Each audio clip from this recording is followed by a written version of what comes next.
Hello, everybody. My name is Ken Brown. I'm with Transportation Energy Partners. I want to welcome you to today's webinar. We are going to focus on updates on recent clean transportation victories here in Washington, what the outlook is for 2020, and also to help you all prepare for the upcoming Energy Independence Summit. So again, welcome. Glad to be with you today. Give a special shout out and thank you to all of our sponsors who help make our work happen and help make our annual Energy Independence Summit possible. So thank you again to all of our sponsors. For those of you who don't know us, we work with the nation's Clean Cities Coalitions and their 15,000 stakeholders. We focus on keeping coalitions and stakeholders informed of key federal policies, programs, and funding opportunities, and we educate policymakers in the federal agencies and Congress about the importance of advancing markets for cleaner fuels and vehicles.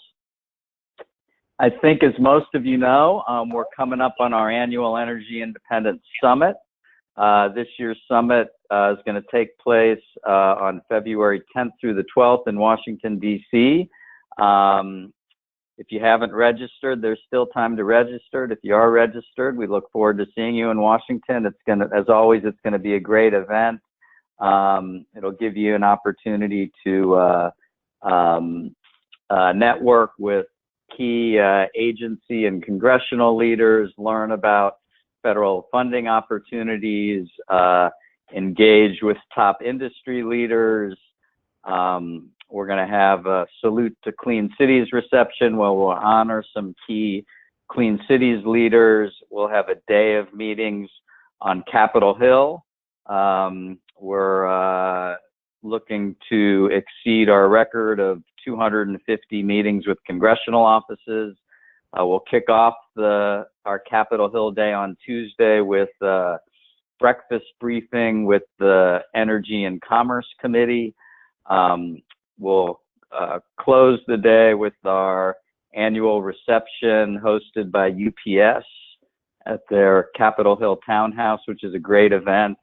And we will have on Wednesday morning roundtable discussions to hear the latest from key federal agencies. So again, please go to our website, www.transportationenergypartners.org, so you can register for the event.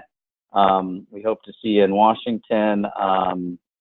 And the summit has been, you know, a key event in helping to deliver important victories that we won during the last year. It's an opportunity to really educate members of Congress and federal agencies and to get out our message about why the federal programs and incentives and funding and policies are so important to the projects that you all are doing across the country.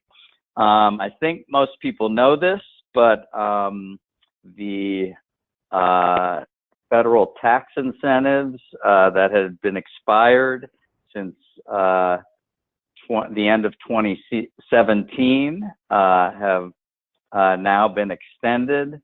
The biodiesel credits through 22, retroactively for 2018 and 19 through 22, natural gas, both CNG, LNG, and propane, retroactively for 2018 and 19 and forward through the end of this year. Same with the alternative fuel infrastructure credit and the fuel cell vehicles. So this was a huge victory. Thanks to our many partners in industry. Thanks to all of you. It took a national team effort to finally get this through. And as we're going to discuss today, we're going to be right back at it because the natural gas, propane, infrastructure, and fuel cell credits are going to expire again at the end of 2020. It's not very good forward-looking policy, so we're going to hopefully follow the lead of those in the biodiesel industry and see if we can get, for the rest of the credits, get all of them extended for 5 years this time. The other victories, funding for the Clean Cities program was increased to $40 million for FY 2020. In addition to the $40 million, there will be $20 million available for up to 5 electric vehicle community partner projects. Those will be competitive awards. The EPA diesel emission reduction grants were funded at $87 million, which is, I think, about the same level as last year, but pretty close to a high watermark for the program. And we got some partial fixes to the issues related to CMAQ funding for alternative fuel vehicles. I think, as folks know, the Federal Highway Administration has been holding up approval of clean vehicle projects while they attempt to figure out some long-term policy for to deal with Buy America issues. We were able to get the Congress to include some language that would approve projects submitted prior to April 17th, 2018. So that helps some projects retroactively. It does not help us going forward. In addition, there's language in there that the FHWA must review and respond to waiver requests within 60 days. So some positive developments there. In terms of the outlook going forward, obviously you can't miss it, but impeachment is taking up most of the air and attention in DC, and on top of that, we have a huge, as everybody knows, a big election year. So those are major events that are going to color everything that happens. At the same time, bipartisan support remains strong for alternative fuels and vehicles and infrastructure.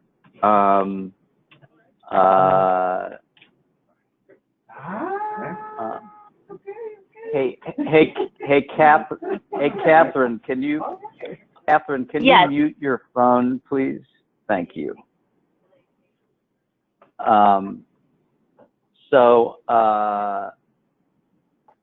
In addition, we're likely to see proposed cuts to clean energy programs again this year.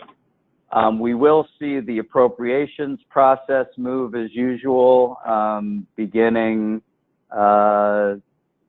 late February, early March, with offices taking appropriations requests.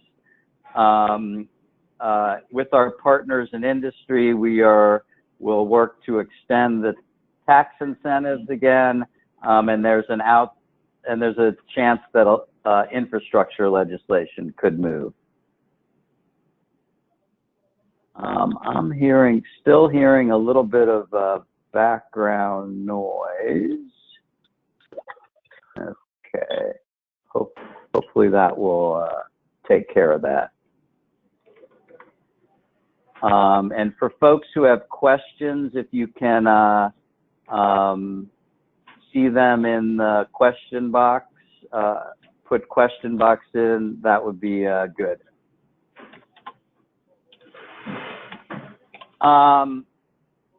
In terms of our Clean Transportation 2020 federal priorities, which we will be focused on at our Energy Independence Summit and our meetings with congressional offices.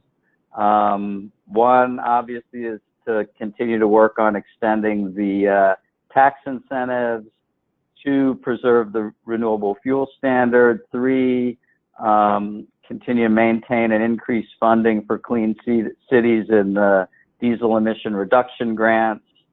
Continue to work on the issues related to the Federal Highway Administration's holdup of CMAQ funding for alternative fuel vehicle projects. Continue to work to include alternative fuels in any new infrastructure initiatives, and to authorize the Clean Cities program, which we are working on. Again, in terms of the tax incentives, we have issues, again, the LNG, CNG, propane infrastructure, and hydrogen fuel cell credits are expiring at the end of 2020, so we need to work to extend those. In addition, in terms of the electric vehicle tax credits, I think, as most people know, that those credits expire for each production company when the company has surpassed the sale of 200,000 electric vehicles. And Tesla and GM, General Motors, have already surpassed the cap, and Nissan is moving that direction. So there are a number of proposals to modify the electric vehicle credits so that they will continue to provide an incentive for the purchase of electric vehicles. Here's the tax committee leadership, the key folks in Congress, just so you're aware of that. They're the big four in terms of deciding tax policy. Another major priority is the renewable fuel standard. Our problem there is that they really are not the standard. They're not proposing standards that are allowing growth in the biofuel industry. They're really pretty much maintaining levels, as you can see from the tables here. There was some modest growth in 2020, but now the proposals going forward are pretty flat. Number two,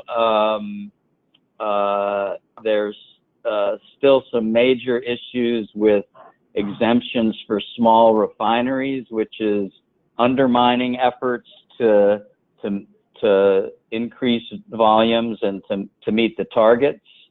And you can see the growth in the gallons of small refinery exemptions. And then finally, EPA has begun a process to review and reset the overall volumes. And that process is underway. They have a draft proposal out, and they've been starting to take input from stakeholders. So Ken, can you hear me really quick? Yep. Can you hear me? It doesn't look like your slides are advancing. Is there a way to make that happen? I'm advancing them. You have entered as an attendee in listen-only mode. Because it looks frozen on my head. All right. I think I've gotten that from others too.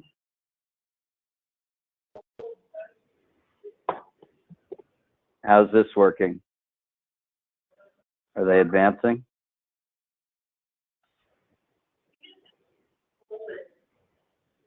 Are they advancing? No, it looks like it's still stuck.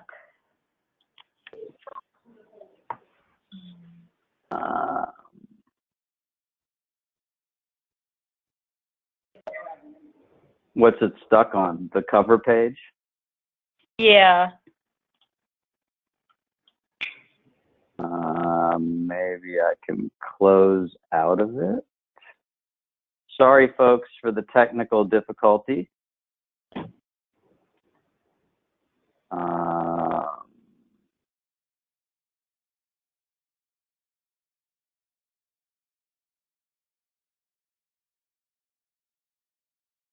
Let's see, pull it up again.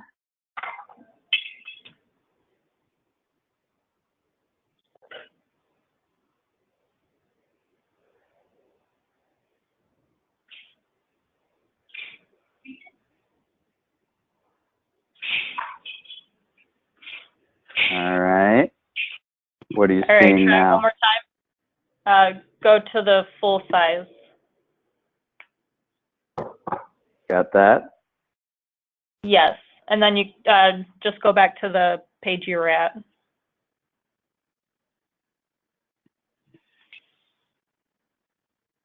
Got that you got the cover page, the title page?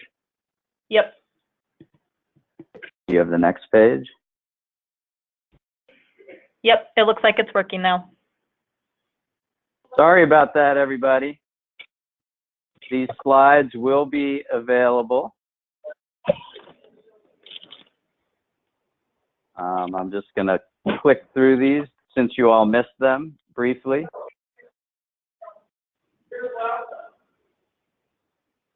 And I can still hear a noise in your background, Catherine.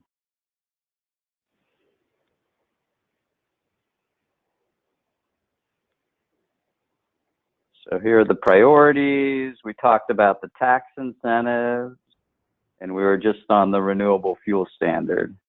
And we were just talking about that there is going to be, EPA has started a process to reset the volumes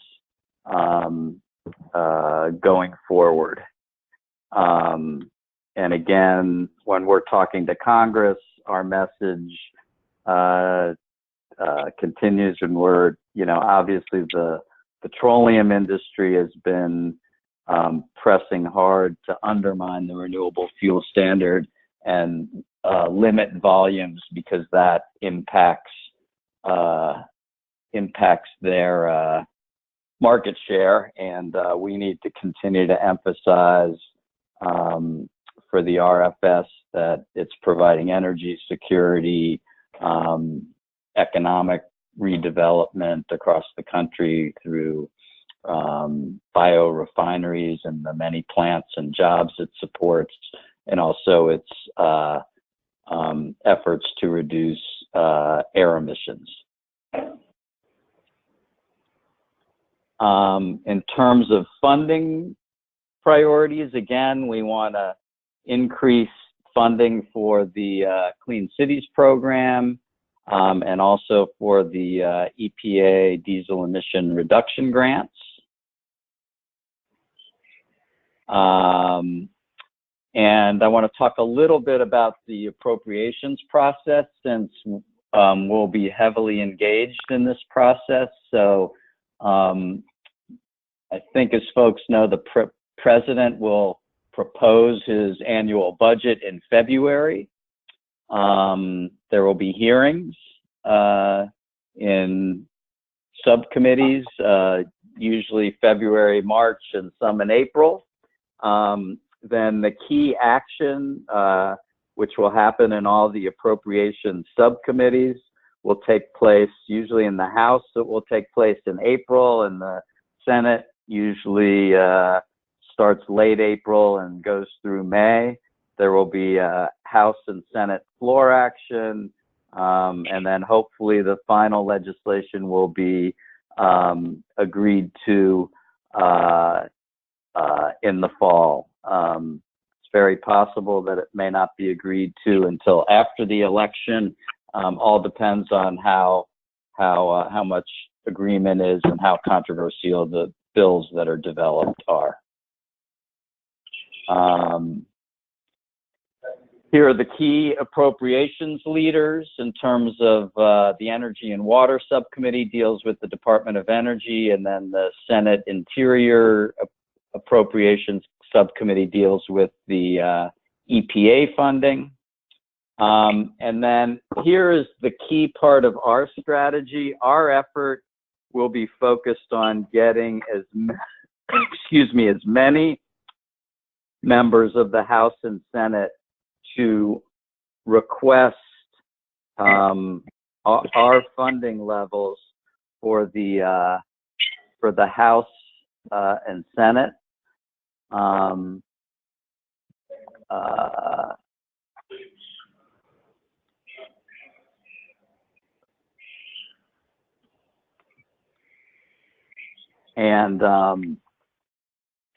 So our strategy again is to get as many members as possible to make requests to the subcommittee. That's how we indicate that we have broad-based support for our efforts.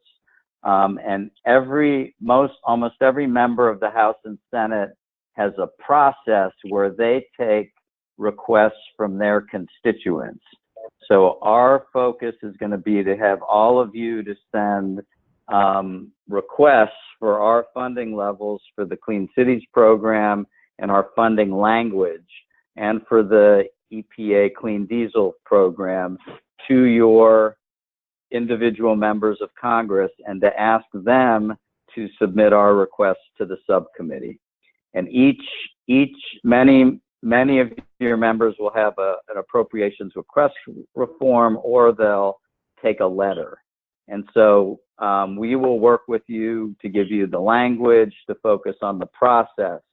And then we ask you to either send in the request form or a request letter to show that you have broad stakeholder support, and then to follow up with your specific congressional offices. And that's been our strategy. That's been successful in supporting these programs in the past, and we need to do it in a big way again this year. So one of your efforts when you're in Washington for the Energy Independence Summit, one of the important tasks is to find out your House and Senate members' appropriation request process, whether they have a form, whether they just take a letter, and what their deadline is. And usually the deadlines are late February or early March.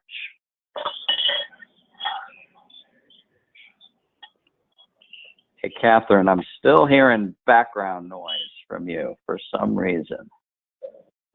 I hear it too. It's not from me. I'm not sure where it's coming from. Huh. Let me see if I have you muted here. I do have you muted, but okay. Anyway, we have some miscellaneous background noise. Sorry for the technical difficulties, folks, but it's not too bad. The other thing that's been happening is infrastructure legislation. So the Senate Environment and Public Works Committee last year passed what they call America's Transportation Infrastructure Act. They had passed it unanimously with bipartisan support. The House Transportation Committee is in the process of drafting its infrastructure legislation right now. And we are working with others to get language on alternative fuels infrastructure in there, as well as a fix to our issues with the CMAQ program in the Federal Highway Administration that we talked about earlier. And while the Senate's taken action, and while the House is likely to take action this year, we're going to see probably a lot of progress, but whether or not we'll be able to see the House and Senate reach a compromise final version remains unclear at this stage. And one of the big sticking points is going to be, as it always is what's the level of funding for transportation infrastructure, because it is highly unlikely that they would increase any kinds of taxes for during an election year. So anyway, we're going to see progress, but unclear how far it's going to get.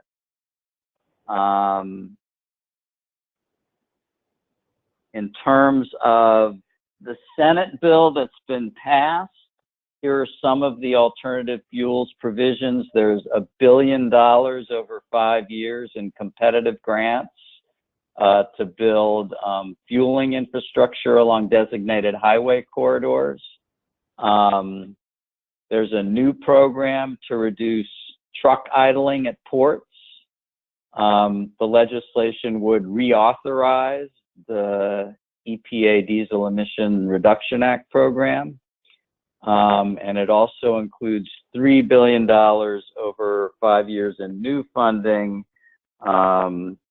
that is eligible to support projects that would lower highway-related carbon emissions. So there are a number of new things out there in the Senate version of the bill, and we haven't seen the House version of the bill yet. Again, we talked about this briefly, but the Federal Highway Administration is continuing to hold up funding for hundreds of clean vehicle projects, and many projects aren't even being submitted anymore because of this hold, while the agency considers new Buy America policies. We got some partial fixes in last year's appropriations bill, and we're working again to have improved language in this year's appropriations bills, as well as in the House version of the infrastructure legislation. Finally, one of the new things that we're working on is legislation that would authorize the Clean Cities program. So the current status, the Clean Cities program currently operates through an authorization under the Energy Policy Act of 1992, where there's language that requires the DOE to do outreach and education to advance alternative fuels and vehicles and infrastructure. And that's how they created the Clean Cities program more than 25 years ago.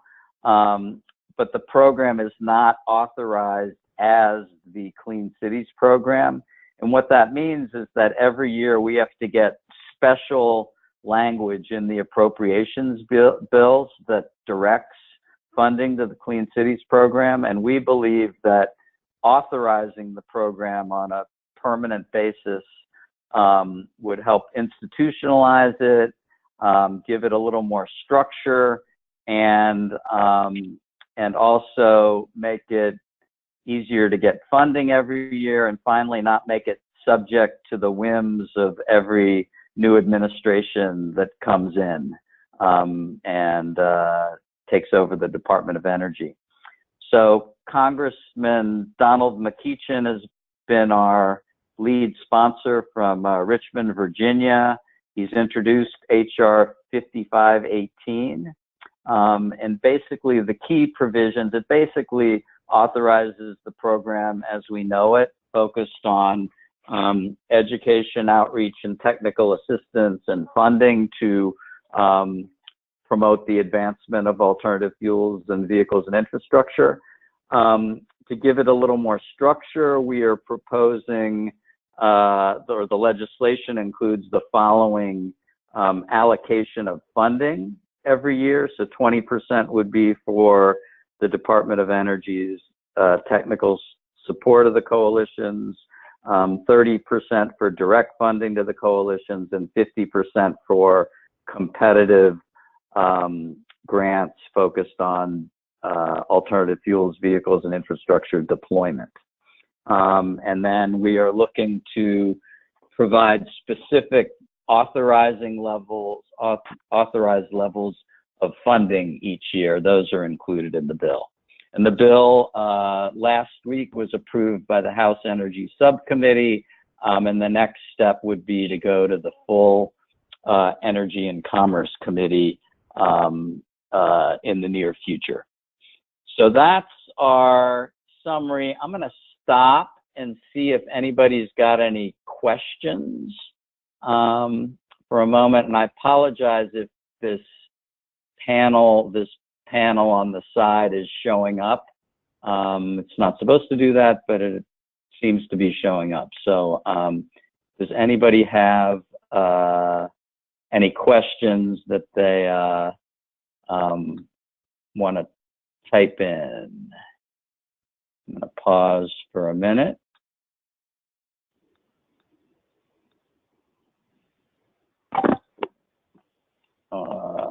Let's see. There's a lot of comments on the screen.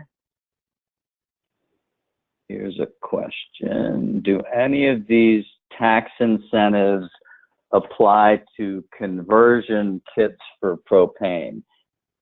The answer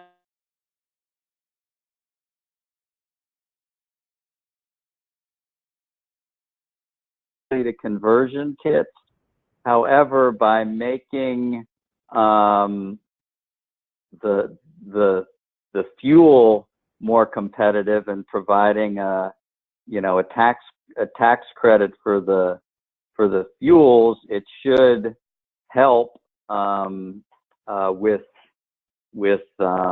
providing additional funding for conversion kits. And the tax credits are typically available to the folks, as I understand it, who are selling, and I'm not giving you legal tax advice here, but to the folks who are selling the fuel. So there should, by virtue of reducing the price of the fuel, it should help in that regard, but it doesn't apply directly for the conversion kits.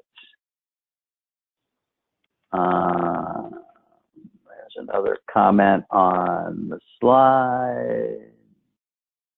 Everybody's still on the first slide. Hang with me here.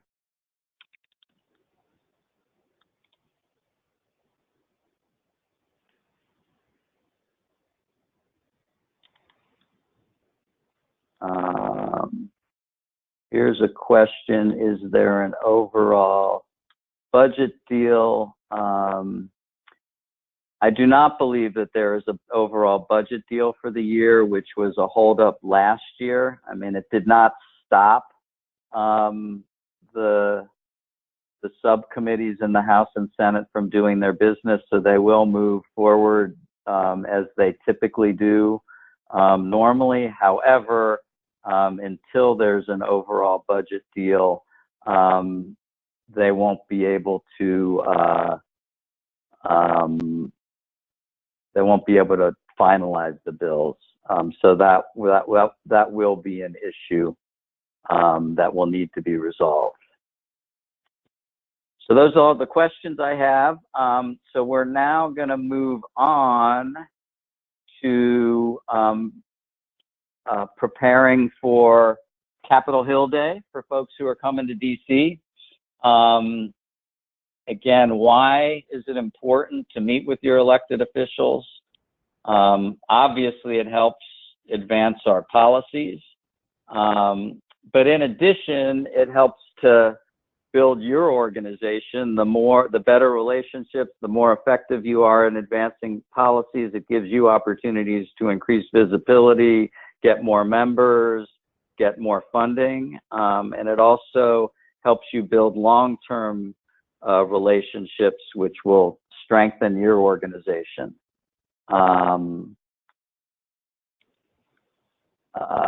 Let's see.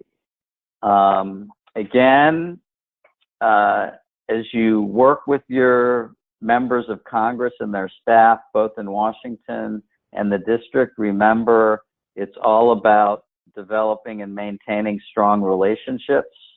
And so to do that, you should think of ways that you can help your elected officials. One is by being a good source of information and ideas. Just as one example, we had a meeting with a congressman this week who's a chair of the House Propane Caucus. We met with him about the Clean Cities Authorization Bill. and we talked a lot about propane school buses, and he asked for the, any information on how many buses there are and what percentage of the school buses now operate on propane. And we were able to, working with the National Propane Gas Association and Roush and PERC, to provide that information. And you all are a tremendous source of information and ideas. And so to let your members of Congress and their staff know that you have information that could be useful to them. Secondly, is to provide opportunities for the members of Congress for visibility and media coverage. And finally, they're looking to strengthen relationships with community leaders and key constituencies in their districts, and you can help them strengthen those relationships. And finally, it's very important for you to build those relationships at the local, state, and national levels. So every member of Congress, as you probably know, has an office in Washington, D.C., and usually one or more district offices. And then for the senators, they usually have a statewide office with their state director, and then they have district offices throughout the states. The folks in Washington tend to be the experts and work on policy and legislation and funding, but the people back home are the eyes and ears, and they have a pulse on, what does this stuff mean for the district? What are the local projects? So, and to emphasize this, just remember, as the famous late Speaker of the House, Tip O'Neill, always said, all politics is local. So the best way to win the hearts and minds and support of your elected officials is to educate them about how the federal policies and funding are benefiting their districts and their states. So providing information on how, on the economic benefits of alternative fuels and vehicles, how they're creating jobs and benefiting the local area, and by providing examples of local projects and programs in action, whether those are examples of fleets that you've worked with. In our meeting with the congressman this week on the Clean Cities authorization, he was from Ohio, so we worked with Clean Fuels Ohio to bring a list of 15 to 20 projects in his district, including, CNG garbage trucks and CNG fueling stations and electric vehicle charging infrastructure that was being installed, and numerous school districts that had purchased and were using propane school buses. And he knew all the communities, he knew many of the projects, but it really reinforced the importance of the federal incentives and programs. Finally, it's important to demonstrate that our work has broad-based support and bipartisan support. Follow up and follow through. When you're working with congressional offices, if they ask you a question, if you don't know the answer, don't fudge it. Find the answer and get back to them. Send them thank you notes after you meet with them. Stay in touch throughout the year by putting them on your mailing and email lists. Send them any reports you develop, newsletters, press releases, meeting announcements, and any other regular updates that you can provide.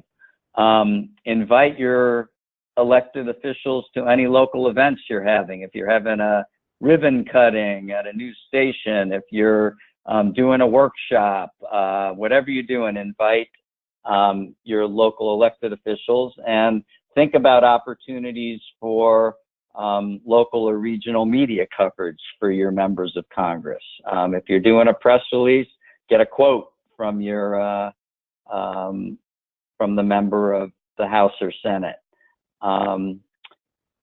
In terms of preparing for your meetings on Capitol Hill, every Clean Cities Coalition, and for that matter, industry leaders and other stakeholders bring a one-pager. It shouldn't be very long, but include a couple of bullets on who your organization is, who your members are, who your supporters are, and then very briefly show them and describe with pictures and a few words examples of local projects in action. Again, visual displays are extremely helpful. As they say, as you all know, we're now, and even more so, in a visual age, and as everybody's always said, a picture speaks 1,000 words. Oftentimes can communicate better that way. Bring business cards.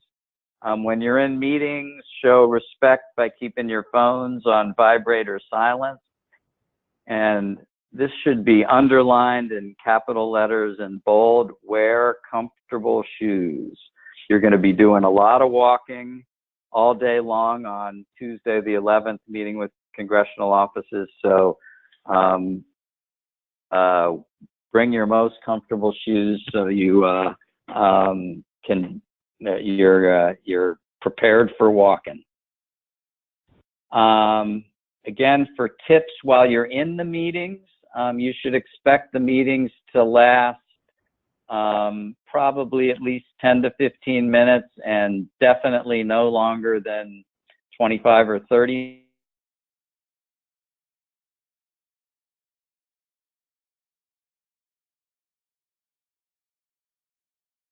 You should provide some brief introductory remarks, and then focus on what you want. So if you're asking them to extend the tax incentives, make sure they know that. If you want to make sure they know to support the renewable fuel standard, ask for that. If you want them to support our appropriations funding levels for clean cities and the diesel emission reduction grants, ask them to support our funding levels, and ask them what their appropriations process is. Focus on the facts. So bring information about your organization and projects. Realize there are pros and cons to every issue, and be respectful. Not every office is going to agree with us on everything we're asking for. So be respectful. Even if they disagree, respect their views, and maybe maybe they won't agree on everything, but they will support some of the things we're asking for. And the better relationships you develop, the better chance that you'll be able to do that over the long term. Finally, our organization, Transportation Energy Partners, will be providing assistance for the Capitol Hill Day meetings. We will be building teams. The teams, as always, will be organized primarily by state. A few states like Pennsylvania and California will have more than one team because they have lots of members in different geographic areas, but mostly will be by state. The teams will typically be led by the Clean Cities Coalitions with other stakeholders who have an interest in those states. For many coalitions, we will schedule your meetings for you, so let us know if you want your meetings scheduled, and we'll be reaching out to you as well. But please let us know as soon as possible, and we will take care of all your scheduling needs. We will prepare, when it's time, a sample appropriations request letter. We will also provide talking points and handouts packets that you can leave behind. And then we'll also give you a sample local press release that you can use back home in talking about your trip to Washington, D.C. So with that, thanks again to all of our sponsors, and I'm going to check and see if we got any more questions.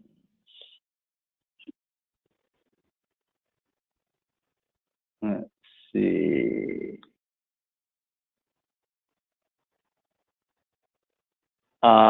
For those of you who are coming, Clean Cities Coalitions, many Clean Cities Coalitions are bringing stakeholders to Washington to participate in the Energy Independence Summit. It's a great event for you to work with your stakeholders. The stakeholders love coming to Washington and have a great time. I mean, Clean Fuels Ohio is shooting to bring 15 stakeholders this year. Tony Bandiera always brings 6 or 7 folks from Pennsylvania. The California team is always strong. So I strongly encourage you to bring stakeholders with you. It will strengthen your coalition. It will strengthen your relationship with your stakeholders and board members, and it will also dramatically increase your impact here in Washington. So I strongly encourage you to do that. I'm checking to see if we got any more questions. Last chance to ask questions.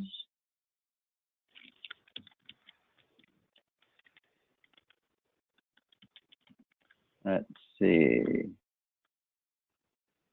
Here's a question. Do teams from the same state?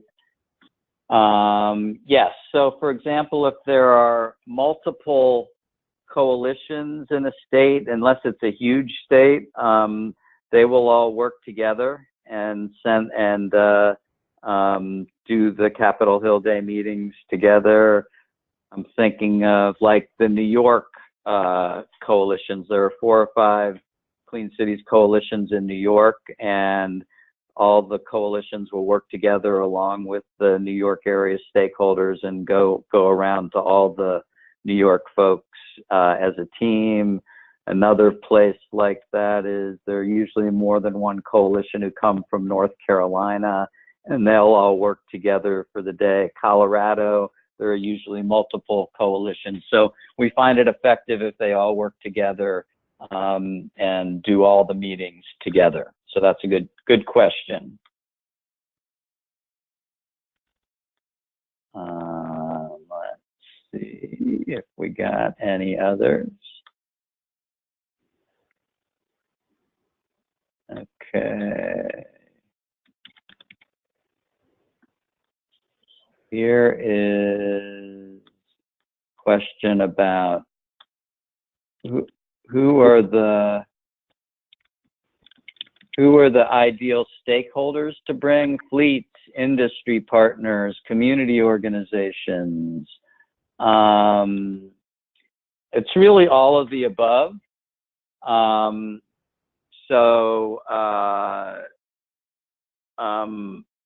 your stakeholders have positive messages that they can bring and share.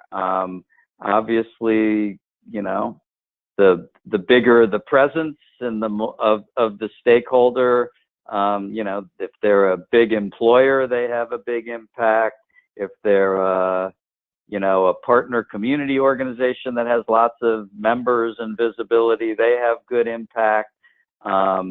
If they're a fleet that, you know, is utilizing, everybody's got a good story to tell, and everybody's important, and they can contribute. So all those stakeholders have a big impact. Is there a list of teams we can review? I don't know that we have a list of teams. We'll have probably at least 30 to 35 teams covering, you know, almost all states in the country. You know, if you have an interest in a particular team, you can, or a particular state, you can send us that information, and we can, you know, we can try and have people hooked up to teams where that makes sense. But there was a question about that. Here's my contact information for those that want to get in touch with me. I'll give a couple more seconds to see if there are any more questions. I think I've gotten to all of them. And I want to thank everybody for participating. If you're registered for the summit, that's great. We look forward to seeing you in a few weeks. If you're not registered, please register. There's still time, though the hotel rooms are going fast, but we can figure out how to get you either in or get you another hotel room. Again, those coalitions who haven't yet reached out to stakeholders, I strongly urge you to do that. It will enhance your experience, it'll enhance your coalition, strengthen it, and it will also make the meetings more fun, and they'll have an even bigger impact. So with that, thanks everybody. The slides will be available on our website. We'll send out a link. And if you have friends and colleagues or stakeholders, we're going to do this webinar again probably next week, late next week. So we're going to do it again so we make sure we reach as many people as possible. But appreciate your participation, and look forward to seeing you in DC in about 4 weeks. Take care, everybody. Have a great day.